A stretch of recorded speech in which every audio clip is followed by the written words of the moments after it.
13 de dezembro de 2022, Alvorada, Rio Grande do Sul. Na noite daquela terça-feira macabra, Yasmin, de 11 anos, Donovan, de 8, Giovanna, de 6 anos e Kimberly, de apenas 3 anos, teriam suas vidas ceifadas uma a uma. O autor de tudo, o próprio pai. A motivação, fazer sua ex-esposa sofrer.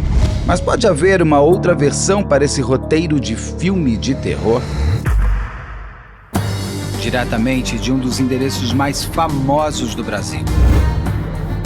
De um dos principais cartões postais da cidade de São Paulo. E com as transmissões feitas dos nossos estúdios na Avenida Paulista. Eu sou Beto Ribeiro e eu pergunto, que crime é esse? Olá, sejamos todos muito bem-vindos. Por favor, não deixe de se inscrever, curtir, compartilhar, ligar sininho. Marque nas suas mídias sociais, os marque a todos nas mídias sociais. Se puder, seja membro. Se não puder, tá tudo certo.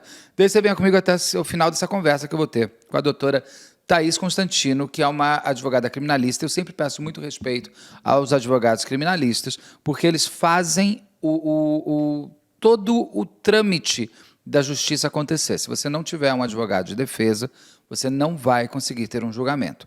Então, antes de atacar como consegue, é o trabalho, é um exercício muito nobre, inclusive, do advogado criminalista, de colocar literalmente o seu rosto à tapa, vamos dizer assim. Então, lembrando sempre da importância de você ter a defesa totalmente correta e feita, e se um dia você vai precisar de um advogado criminalista. Num crime, não adianta chamar um tributarista. Então, aqui vamos receber novamente a doutora Thaís, com quem eu já conversei no outro caso. E agora vamos falar de um caso muito emblemático, que foi muito pesado. Eu me lembro que foi próximo ao Natal de 2022. Eu fiz aqui um especial com a doutora Rosângela Monteiro, inclusive, sobre essa história. E foi muito impactante a forma como tudo aconteceu. E, doutora Thaís, a senhora não, você, posso chamar de você, né? Desculpa, aliás, é porque eu sou mais velho que você.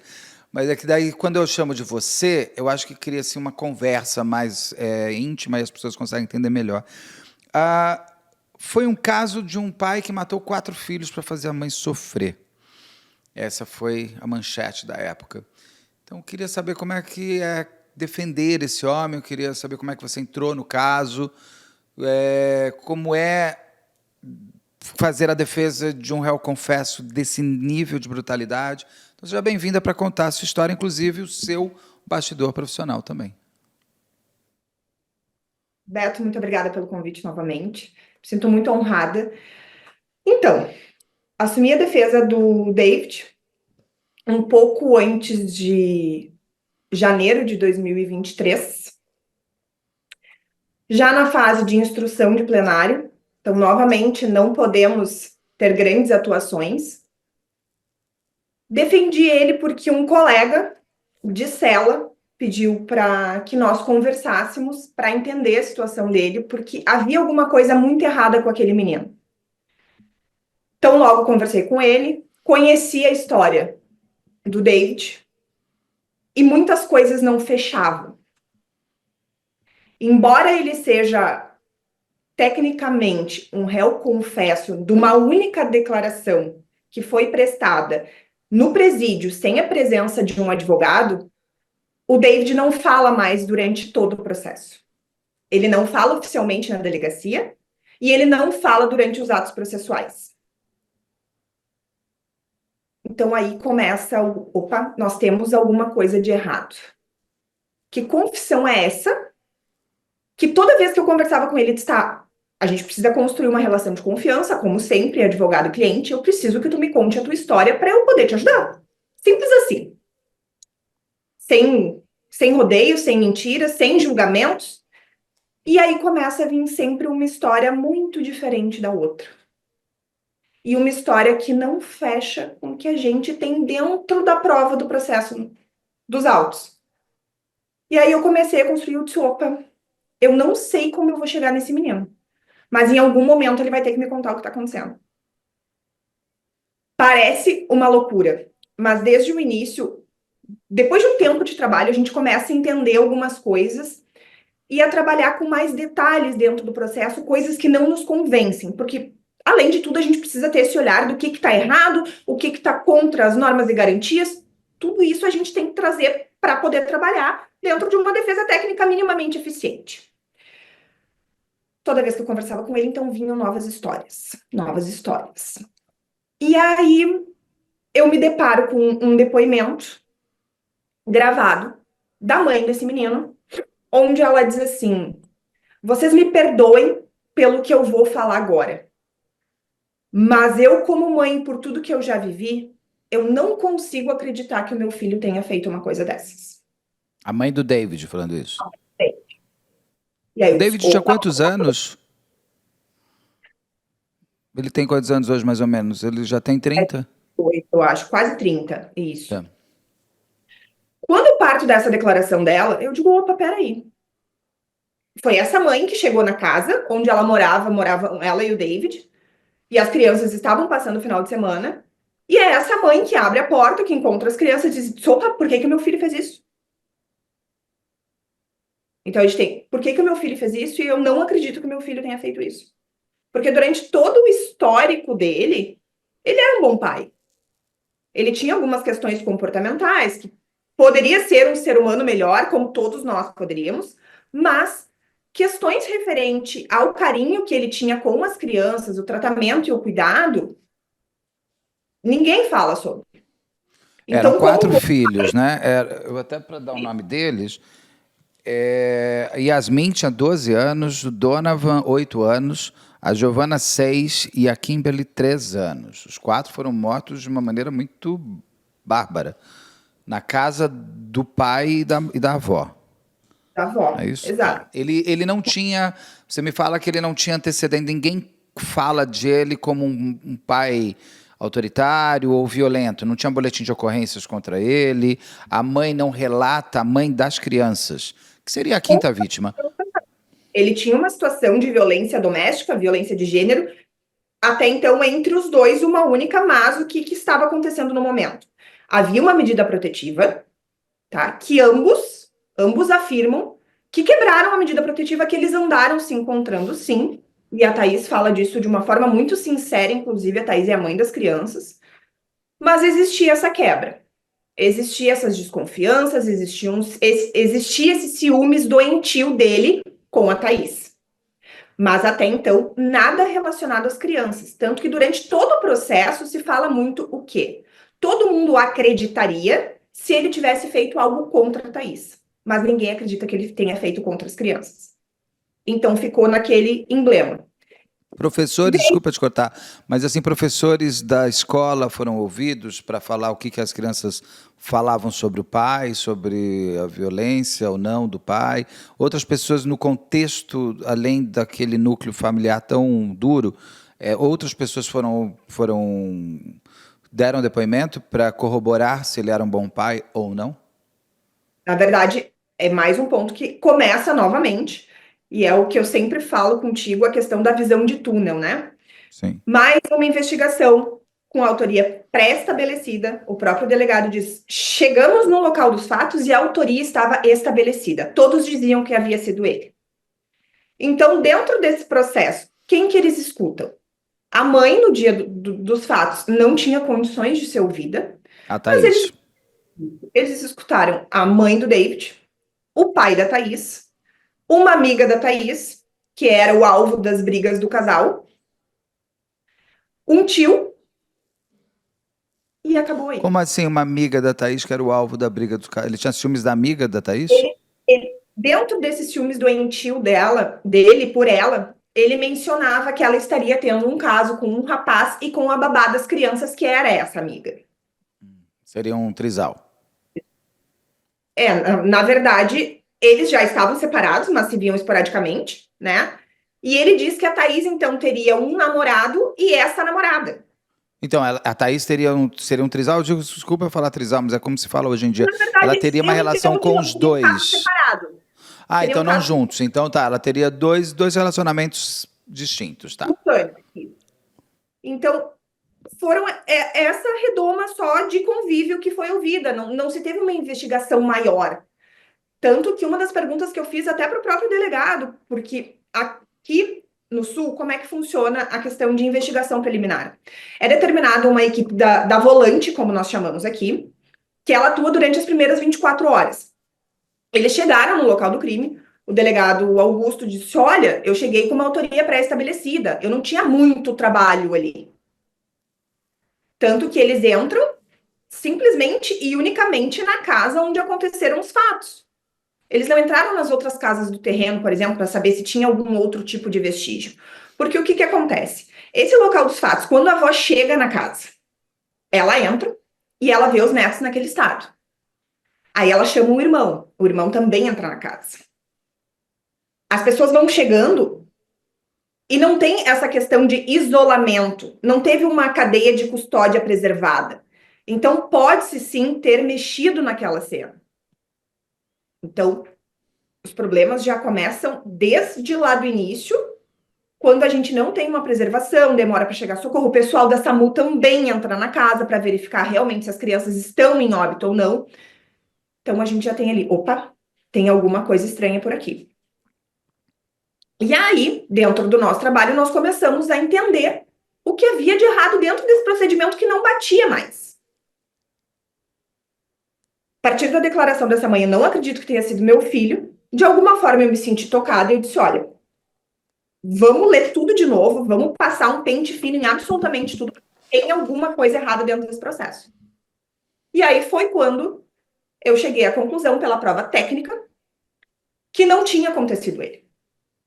E essa foi a tese de defesa no tribunal do júri. A Nós negação de temos autoria? negativa de autoria. Conversei com ele, tem algumas falas dele e confirmações sobre aquilo que foi levantado em plenário. Muito embora ele não tenha me permitido imputar a autoria real de quem cometeu esses atos, ele assumiu e disse que vai assumir até o final, mas a prova do processo deixa muito clara que não tem a participação dele na cena do crime. Por quê? E aí eu digo. Infelizmente, esse plenário não pôde ser transmitido ao vivo por questões sensíveis. Eram 4 crianças, muita foto. Mas o que se teve desde o início? Nós temos uma mancha de sangue na parede do quarto onde foram encontradas 3 crianças. Essa mancha, ela possui as digitais, tá? Ela ficou uma mancha de alguém que encostou uma mão na parede. Como a gente tem uma autoria, de novo, pré-estabelecida, a perícia não conseguiu confirmar que aqueles dedos eram do David.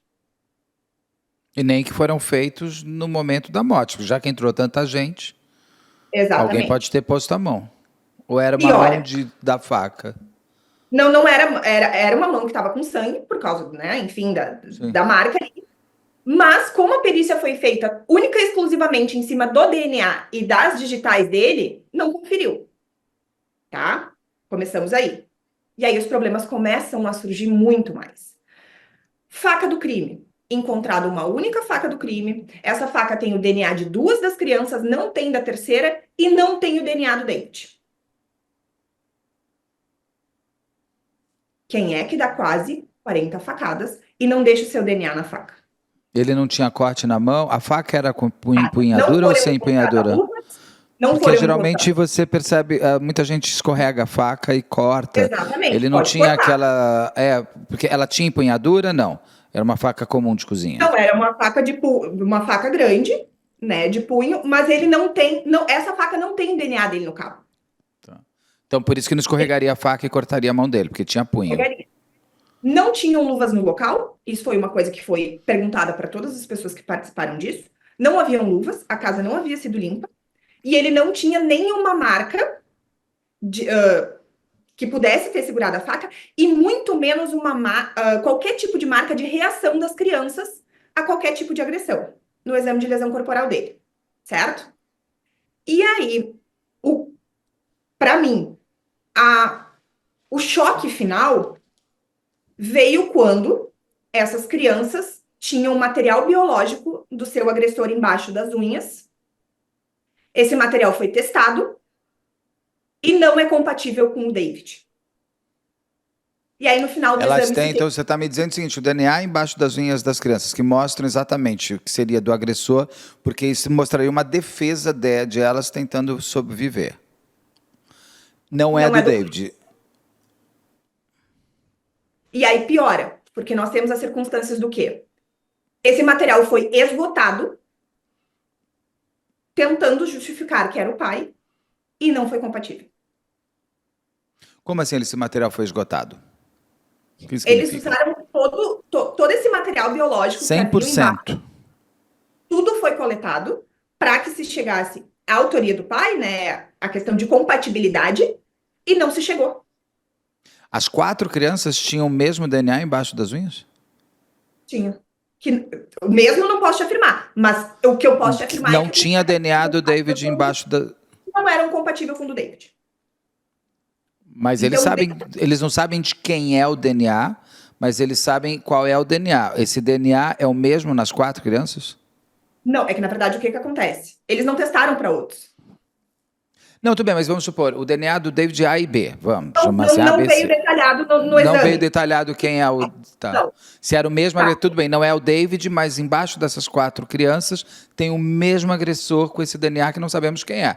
Mas um dia. E nem foi colocado esse DNA, então, no banco de dados de DNA do O material Nacional. foi esgotado, não teve Foi mais esgotado, não tem como. mais nada. Tá. Não teve como se chegar a essa prova. E na verdade nunca foi uma tentativa até então, porque isso nunca havia sido levantado. Mas essas O provas fato é que todas não é do David. é do David. E essas provas todas estiveram dentro do processo o tempo todo. Muito antes de eu chegar, isso já estava dentro do processo. E aí a gente se pergunta, por que, diante de uma confissão informal, que foi prestada lá no presídio, sem a presença de nenhum defensor, por que aquilo serve como prova para acusar alguém, quando se tecnicamente não é a Thaís que está dizendo, olha, não, isso não existe. É a ciência. A ciência trouxe que tudo aquilo que se coletou de mais relevante, mancha de sangue, faca, DNA, isso não confere. E por que ninguém fala sobre isso? Mas, doutor, então vamos só voltar lá no dia 13 de dezembro de 2022, quando tudo acontece. O David lhe relata o que no presídio? Como que foi a dinâmica relatada por ele no dia da prisão dele? Ele confessa, mas em nenhum momento ele consegue descrever como ele matou as crianças.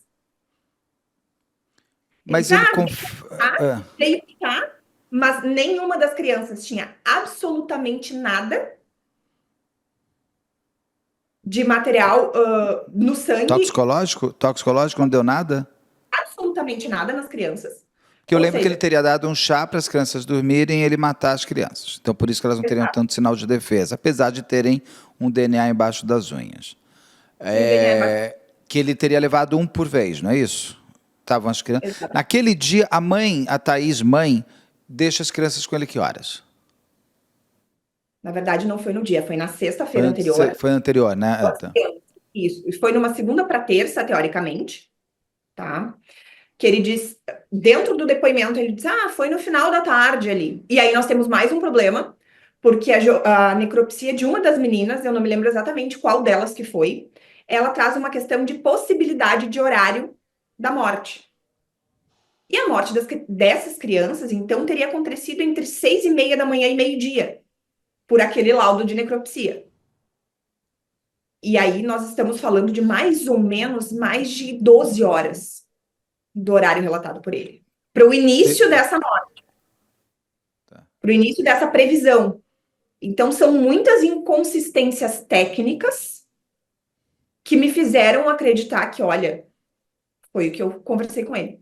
Eu não sei por quê e por quem tu vai aceitar tomar os 175 anos de pena que ele tomou. Mas eu imagino que o teu amor por essa pessoa deva ser muito maior do que o amor que tu sinta pelos teus filhos, porque Ou medo.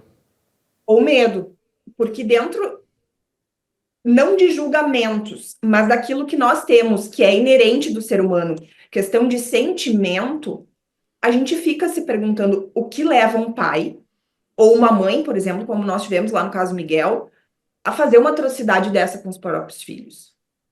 Que tipo de sentimento aquele ser humano está tendo naquele momento.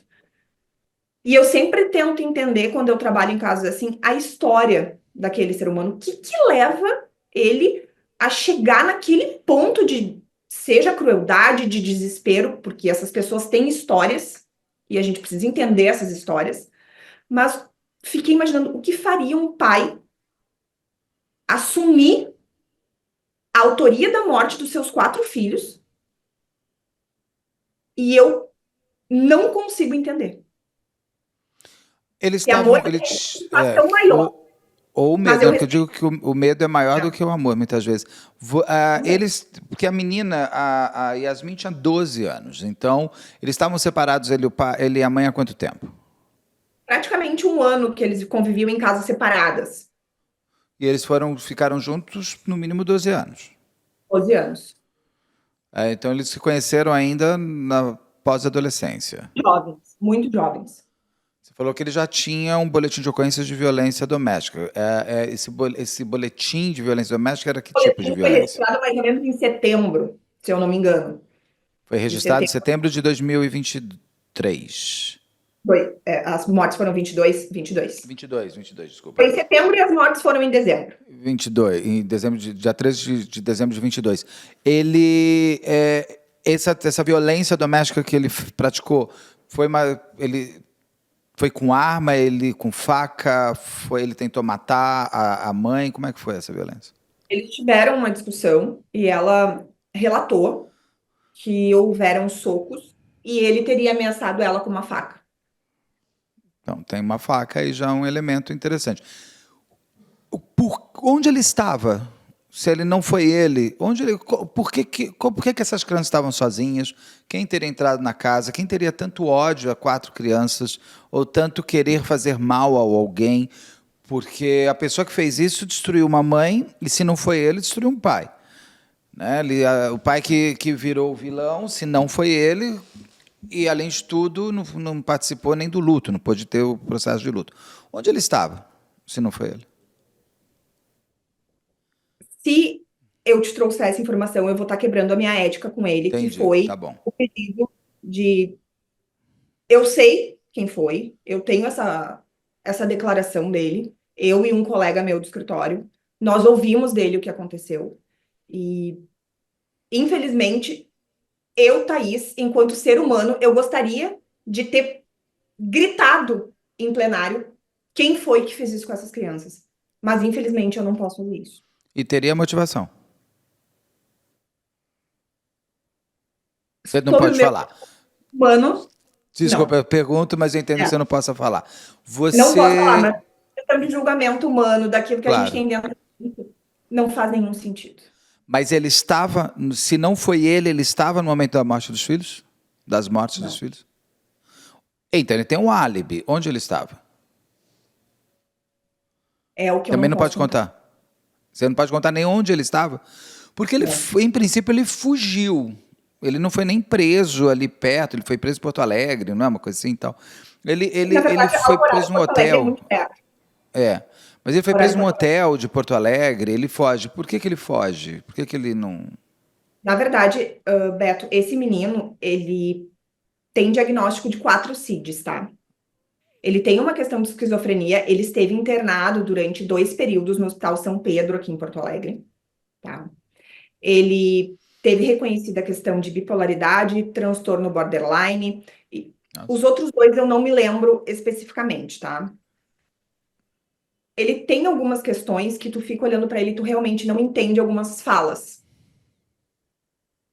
Mas pelo período das mortes, como a gente precisa acreditar na ciência, e se eu acredito num laudo técnico que me diz que esse menino não era tecnicamente imputável, eu preciso acreditar em todas as perícias que existem dentro do processo. E aí eu preciso acreditar que as meninas lá, que as crianças foram mortas ali entre as 6h30 e meio-dia. Meio-dia, ele já estava na orla do Guaíba, bebendo, num bar onde o dono desse bar serviu como testemunha depois, Tem que é o câmera, horário. tudo? Câmera não, mas ele disse que o horário que ele chegou, que era aproximadamente meio-dia, para abrir o bar, o David já estava lá e já estava altamente embriagado. como se tivesse bebido a noite inteira. Isso na manhã seguinte, antes dos crimes, porque esses crimes, nesse dia, eles foram descobertos só às 7 e alguma coisa da noite, quando a mãe dele, teoricamente, chega em casa. Então, ele passou o dia inteiro na rua, teve discussões com a Thaís pelo telefone, teve algumas falas com ela. Não teve falas meio marcantes de eu vou acabar com a sua Eram vida, algumas falas meio vou fazer marcantes. você chorar pro resto da vida? Isso aí é um aviso, né? Exatamente. É, teve essas falas, tiveram essas falas, e ele foi encontrado no hotel, se eu não me engano, já era madrugada. Ele sai na hora. Só que o transtorno desse menino é tão grande que ele sai e deixa o celular e a mochila. E o rapaz do bar disse: Não, eu nem vi ele saindo, ele só saiu. E quando eu me dei conta, eu tava aqui com a mochila, o celular dele. E uma das perguntas que eu fiz para esse rapaz, eu disse: Bom, tu tinha alguma coisa de material com sangue, luvas? O que tinha dentro dessa mochila que te chamasse a atenção? Ele disse: Olha, abri por cima e não vi nada. Bom, o celular dele ficou no bar, ficou dentro da mochila. Esse celular foi entregue na delegacia no dia seguinte. Tinha alguma coisa? Tinham chamadas exaustivas nesse celular? Tinha alguma coisa que chamou atenção? Ai, também não. Então, são muitas quebras mal contadas de provas que poderiam ter sido mais eficientes. Tem uma análise, por exemplo, no celular da Thaís, mas o celular dele esteve com a polícia o tempo todo e esse celular não foi periciado. O celular dele não foi apreciado? Periciado. Até para ver a Então, localização onde ele estava, se ele tinha passeado. Porque exatamente. o meu celular, por exemplo, você consegue ver até eu andando dentro da minha casa, ele fica registrado. Então, não sei se o celular dele é assim, mas o próprio GPS dentro Então, de do celular, mais do localização, que Airbus, mais do que só Airbus, é a localização mesmo do celular. poderiam ter sido oficiados Google, Facebook, porque todos esses não são aplicativos, desculpa, vai me fugir o nome agora, mas eles trazem a questão de localização, por Serviços, né? exemplo. Sim, sim. Isso não foi feito. Então, dentro dessa autoria pré-estabelecida, se perdeu muita prova que poderia ter dito, não, olha, realmente, ele estava na cena do crime, foi ele, os dedos são dele, o material que tem em si embaixo das unhas é dele, a faca também é dele, e nada disso foi construído. Então, a gente pega uma fala de um rapaz que não sabe dizer como matou as crianças, porque ele não sabe dizer. Toda vez que ele menciona, ele traz alguma história diferente. Tanto que uma das vezes iniciais que ele foi me contar, ele disse: Não, eu enforquei elas com os dedos. E eu disse: Não tem como, porque não tem dedo nessas crianças. Ele não consegue, dentro da cabeça dele, ele não consegue dizer como os filhos dele morreram. Então, quem é que pratica um ato desses e não sabe contar? Mas ele não podia estar em surto, então, já que ele tem esquizofrenia, com mais bipolaridade, mais borderline, e a esquizofrenia em si ter dado um surto de falsa memória, ou ele não poderia ter tido isso? Poderia. Tanto que essa era uma das minhas teses iniciais. Só que aí, ao mesmo tempo, eu tenho uma prova técnica de uma perita que me diz: não, ele sabia exatamente o que ele estava fazendo e não houve surto. Ah, tá. Ele foi periciado tecnicamente e Dado disse que pela tá. questão de insanidade, tem o reconhecimento de 4 CITs. A esquizofrenia ela foi afastada, mesmo ele estando internado por mais de 20 dias em um hospital psiquiátrico. Foi afastada por essa perita, Quanto tempo tá? antes das mortes ele estava internado? Foi um ano e pouco antes. Ele tentou se matar, inclusive. Ele ficou internado nesse hospital por mais de 20 dias. Se eu não me engano, foram 2 vezes, porque ele tinha uma questão de ser usuário de drogas na época também. E aí, um hospital atesta isso. No incidente de insanidade dele dentro do processo, são reconhecidas 4 outras doenças mentais, mas a perita entendeu que ele era plenamente capaz de se determinar naqueles atos. Tudo bem.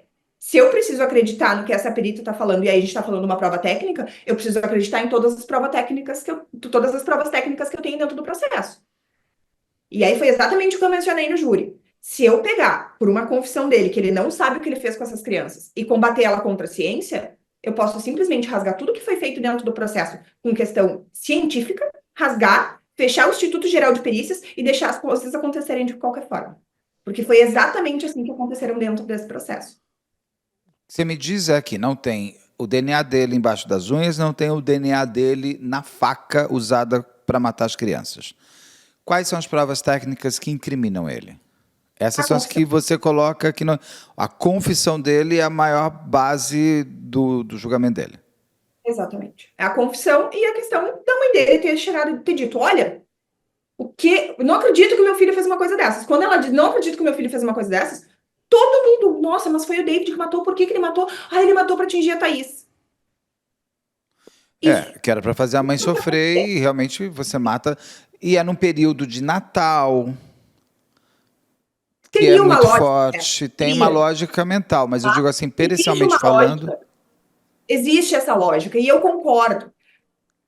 Dentro dessa questão da briga dos dois, da violência que eles estavam, dessas discussões, seria mais lógico inicialmente realmente pensar nisso. Pensar em alguma coisa fora fugiria a lógica. Só que dentro dos processos, se a gente se basear pura e simplesmente numa lógica pré-estabelecida, a gente não se apura, não conseguiríamos apurar crimes reais. a Muitas vezes confissão, chega por uma visão que é alguma coisa, e no decorrer das investigações, uma investigação bem feita, por exemplo, tu consegue chegar à autoria real. Mas não foi o que aconteceu no caso. A gente tinha aquela situação da violência que foi muito mais convincente para todo mundo acreditar naquilo ali e vamos nos conformar do que realmente fazer o trabalho que deveria ter sido feito. E aí entra de novo. Ao invés de se construir um processo com as provas para se chegar numa autoria, se sai do chegou numa autor autoria, para o crime. a gente fez o caminho inverso. Eu aprendi muito com a doutora Solange Beretta e com a Rosângela Monteiro aqui no canal. A Rosângela, cada uma no seu quadrado, a Solange como promotora e a Rosângela como perita, que confissão por confissão nunca é uma prova que você pode ir até a ferro e fogo, porque você pode estar confessando para proteger alguém, porque está sendo obrigado, porque está sendo pago. A confissão precisa ser confirmada como sendo autoria.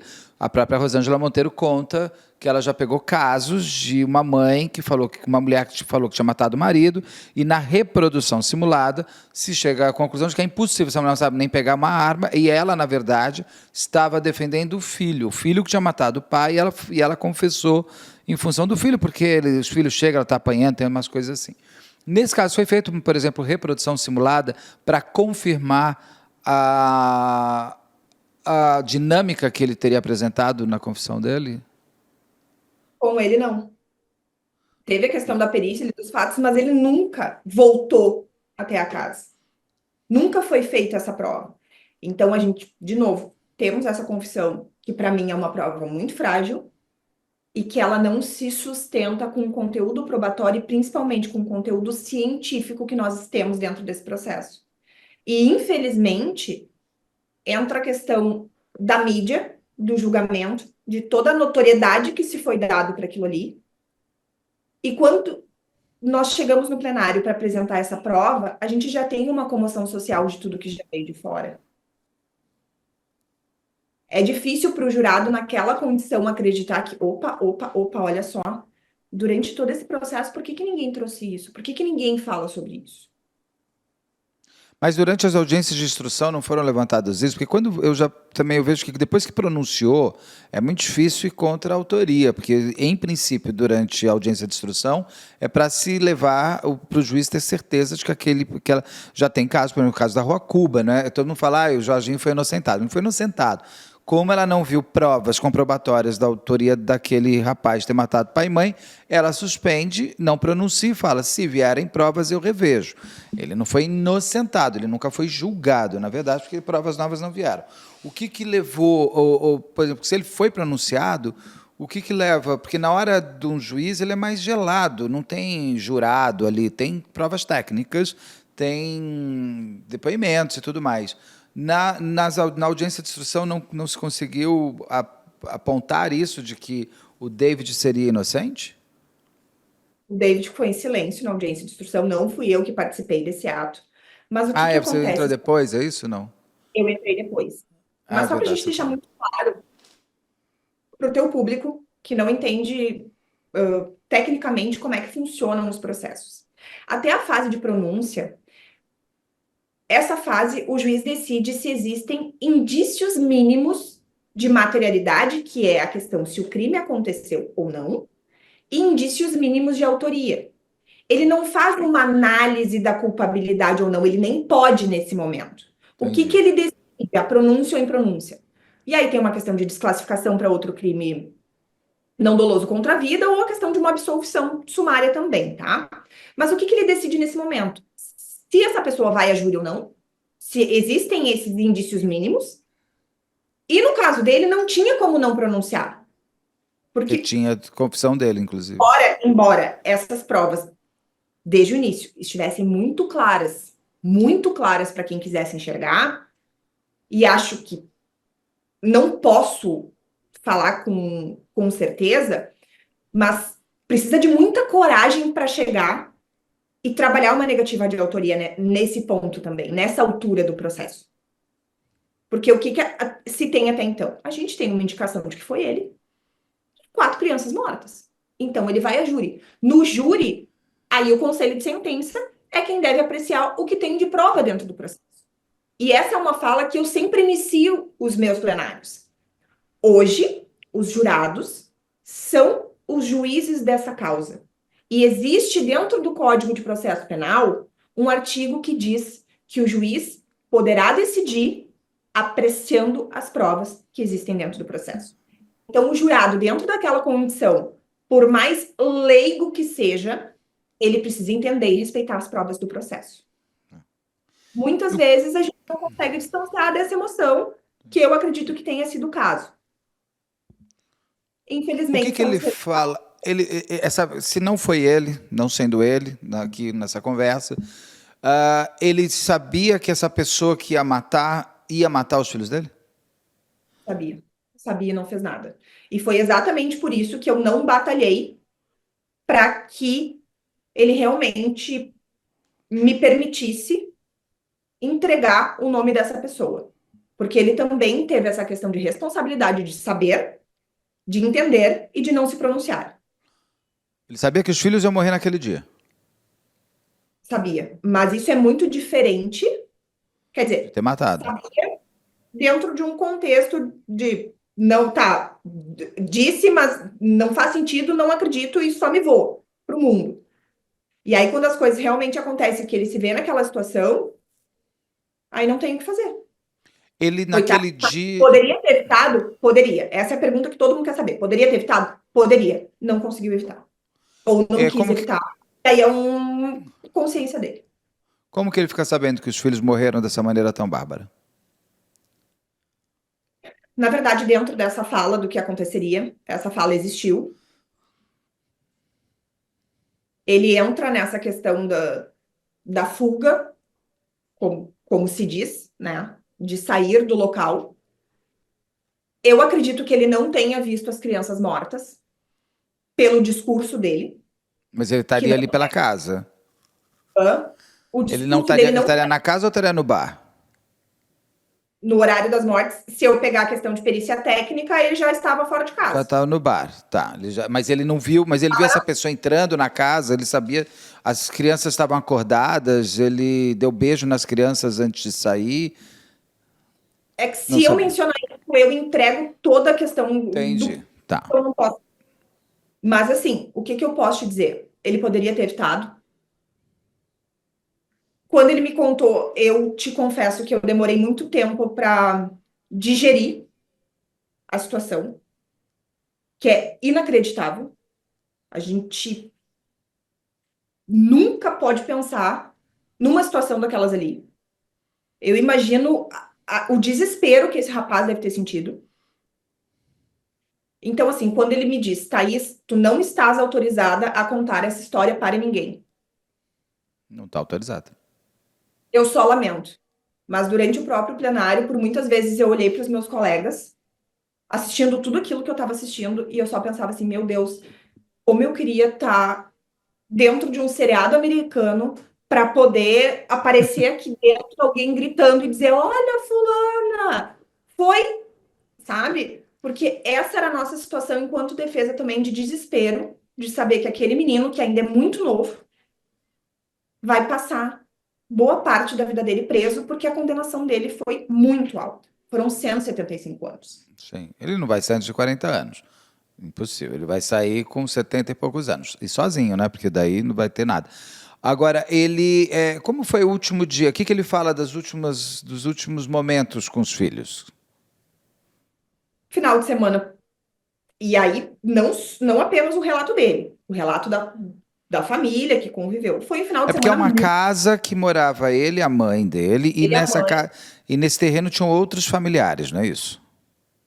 Tinha a avó, um tio e outros parentes moravam muito perto. E nenhuma dessas pessoas viu o autor real entrando? Não. Não viu ou não contou? Aí essa é uma pergunta que eu Que gostaria tem de que ter feito, responder às pessoas. Tá? mas enfim. Todos eles relatam que foi um final de semana muito tranquilo, que as crianças brincaram, eles tiveram um aniversário de algum dos parentes deles ali, as crianças foram na pracinha, ele fez o almoço para as crianças. Então, dentro de um contexto, é muito difícil tu entender que batida seria essa para de um final de semana muito feliz, muito harmonioso, com ele cozinhando para as crianças, preocupado, dava banho, cuidava. A troco de que isso vira e isso muda dessa forma? A gente faz muitos casos de pai e mãe também, mas muito mais pai que mata, tipo a Maria Cecília, o menino que o pai jogou da ponte. Você pega os momentos anteriores, eram fofos. A Maria Cecília, ela corre em direção ao pai para abraçar o pai numa alegria. O próprio Henri Borel, você tem crianças que você do nada. Isabela Nardoni é o mais que eu digo quase como um acidente que se tornou um crime. Mas os outros você percebe que existe, que tem, que não dá para só porque eles eram velha foto de Instagram. Posso estar super sorrindo na foto de Instagram, mas eu estou triste pra caramba na vida real. Então é muito difícil. Eu entendo que como que um pai faz uma atrocidade dessas na segunda-feira e consegue fazer almoço para os filhos no domingo. É que a maldade ela não tem limite, né? Em várias oportunidades eu menciono isso. Enquanto seres humanos, nós precisamos de 30 segundos para virar de boas pessoas a um criminoso. Com 30 certeza. segundos. Eu acho que até menos, dependendo da pessoa, 10 já foi. Então, infelizmente, são escolhas que se faz na vida, escolhas ruins, muito ruins. Mas aí eu entro num dilema muito grande e te convido a essa reflexão. Porque ou tudo aquilo que foi levantado enquanto defesa técnica, ciência, ou isso tudo é verdadeiro, Entendo. ou eu acredito no extremo da maldade humana, num ponto de que todas essas doenças psiquiátricas podem ter envolvido ele em um outro aspecto. E aí a gente entra no dilema, porque são provas técnicas, que seria muito mais fácil para nós, enquanto seres humanos, acreditar, olha, ele tinha muitos problemas psicológicos, esse rapaz surtou e fez o Não, que a gente fez. até pede o surto, porque isso É mais desumaniza. fácil. A gente fica mais Concorda? longe de Surtou. poder ser aquele cara, né? Eu não Exato. jamais serei ele, porque eu não vou ter surto. Não vou, e é um surto. Não somos maus, é um surto. Não, é humano que se foi feito nesse crime. Não sendo ele, então, é o mais desumano que existe, porque você pegar uma criança por vez e matar. E aí nós temos mais um ponto também que me chamou muito a atenção. Pegar uma criança por vez e colocar para dentro de casa. Todas essas crianças tinham espuma na boca. Espuma na boca sugere a questão do envenenamento. Ou a questão de Mas uma. não foi dado nada no sangue delas. Não tem nada. Todas essas crianças, e se eu pudesse te passar para que tu analisasse essas fotos, com certeza eu passaria. Mas a cena do crime não é uma cena onde essas crianças foram, acredito eu, tá? Pela minha experiência, que essas crianças tenham sido esfaqueadas vivas. Nós temos mais esse porém. Elas tinham essa questão de envenenamento, mas nós não temos sangue nessa cena o suficiente de crianças, de seres humanos que estivessem com circulação suficiente para a quantidade de sangue que se tem dentro da cena. É muito pouco sangue para 40 facadas. Coração batendo. Além de tudo. Mas se ela tem sinal de defesa, se ela tem DNA, ela lutou. Então ela estaria com o coração ainda bombando ainda mais forte. Pois então, esse DNA embaixo das unhas existe, foi questionado, mas eu, sinceramente, não consigo acreditar em qualquer sinal de reação. Elas estariam dormindo. Estariam já mortas, dopadas. Mas não teria dado no toxicológico? Imaginar 4 crianças ativas, porque a gente está falando de 4 crianças em idade muito ativa. É, uma menina de 12 anos já é. Não consigo acreditar, isso me foge muito à lógica, que elas vão entrando para dentro de casa, enxergam um irmão morto com sangue e não saem correndo, ou não gritem, Grita. ou não tem qualquer sinal de desespero. Ninguém ouviu o grito na família Ninguém ali. ouviu absolutamente nada. Para e pensa. E aí nós tínhamos uma posição, que dentro dessa posição eu posso falar. Nós tínhamos a menor em um quarto isolado, que a menor não teve qualquer sinal de esfaqueamento. Ela, segundo a necropsia, provavelmente ela foi asfixiada. Tá? Ela morreu com 3 anos. Ela que tinha 3 anos. Aí, Mas no ele outro fala que pegou no pescoço. mas não tem marca no pescoço. Então ela morreu asfixiada como? Com travesseiro, alguma coisa assim? É possível. Não tem se a causa-morte dela também tem a sugestão de uma causa-morte. Tá, mas não tem nada visível que tenha sido Nada. enforcada, Absolutamente. Ela não tem sinais de violência. esganada, Mas tem a estrangulada, nada. escamatória. Tá? Aí nós partimos para o outro quarto. E aí no outro quarto nós temos o quê? O menino mais perto da parede, a irmã mais velha do lado dele, que é a Yasmin. O Donovan mais perto da parede, com 8 anos, a Yasmin com 12 no a meio. mais velha, a Yasmin no meio. E aí num E a outro Giovana. colchão a Giovana. Num outro colchão a Giovana. Com 6 anos, tá. Raciocínio. E a questão lógica. Tá. O menino, teoricamente, dentro Primeiro. da idade mais forte, ok. Mas como é que as irmãs vão chegar, visualizar essa situação e não vão gritar, não vão sair correndo? A questão do quarto para a porta dá 3 passos, Beto. Não é Palácio de Versailles, né? É um absurdo que uma criança dentro daquela situação tenha saído correndo.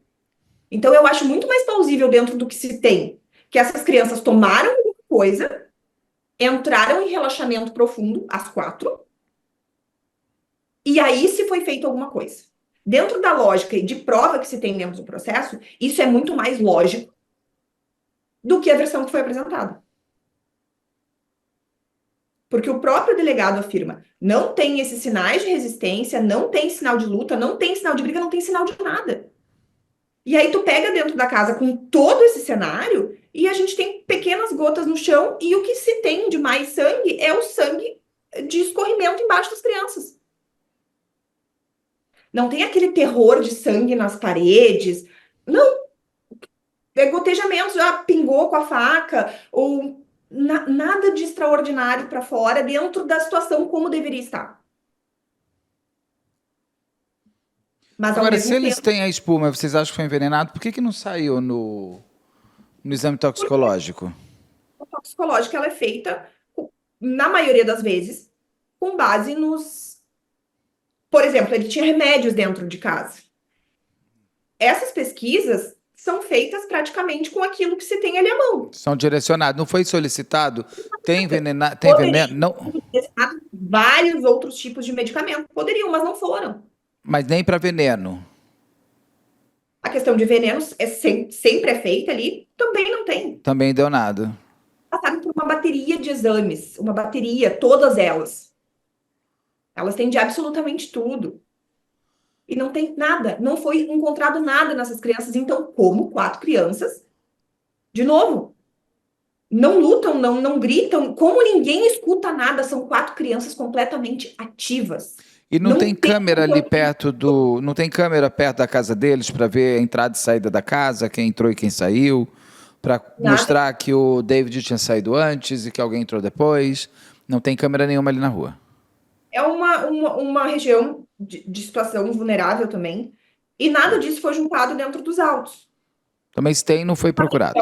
Eu gostaria de poder ter atuado desde o início para desde a investigação, entendo. Feito uma investigação defensiva com mais segurança, mas infelizmente cheguei tarde demais. Se não foi ele, como que ele ficou quando ficou sabendo dos filhos mortos e como ele está? Ele entra em choque nesse primeiro momento e tanto que ele diz, eu posso ter surtado. Ele fala isso nesse primeiro momento. E depois a perita diz que não houve surto, que não houve nada. Mas toda vez que ele senta comigo, que ele começa a contar a história, ele chora e ele diz que ele jogou a vida dele fora. Ele perdeu a vida dele. Isso ele tem muito claro. E Eu se ele perdi a minha vida. sabia que os filhos iam morrer, ele jogou a vida dos filhos fora, né? Porque se ele É, sabia, não foi uma surpresa? ele tem esse sentimento, ele tem esse arrependimento muito claro, muito claro. Então, enquanto defensora, o que eu pude oferecer para ele foi a minha questão de escuta sem julgamento.